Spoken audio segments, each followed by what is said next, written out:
Demolition has begun on the Horner building at 625 Columbia Street. That's to make way for the new public safety building. However, the front facade is being saved and incorporated for the new structure. News 18's Peter Hewlett is live downtown and explains how the complicated process is being accomplished. Peter?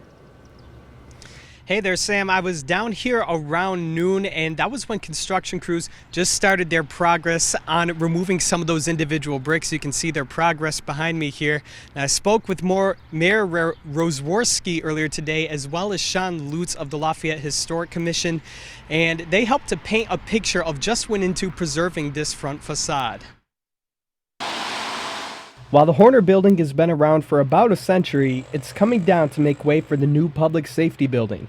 However, that iconic facade is being preserved brick by brick. It's a compromise between keeping what's possible from the old and what's needed for the new, says Lafayette Mayor Tony Rosworski. We feel like it's a good compromise between, if we could have saved the whole building or just getting rid of it altogether. This is a good compromise, and I really think people are going to enjoy the way it looks. In a perfect world, the whole building would be kept, but that simply wasn't possible, according to John Collier, Assistant Director for Economic Development for Lafayette.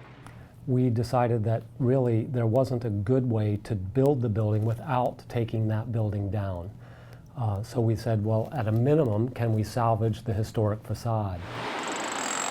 That solution is good enough for Sean Lutz, Vice President of the Lafayette Historic Preservation Commission. Saving a facade or saving a portion of a structure is certainly a much preferred alternative to losing the entire structure, especially in a case where, like with the Horner block building, the facade is where a lot of the building's architectural significance is. Mayor Rosworski says keeping the historically significant facade is the best solution for everyone involved. So we think it actually will make the overall garage look better. It'll give some people a chance to start some little businesses, and we did as much as we could to save as much of the building and that history as possible.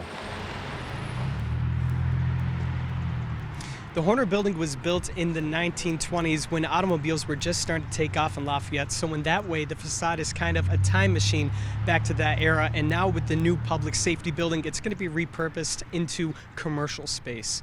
Reporting live in downtown Lafayette, Peter Hewlett, News 18.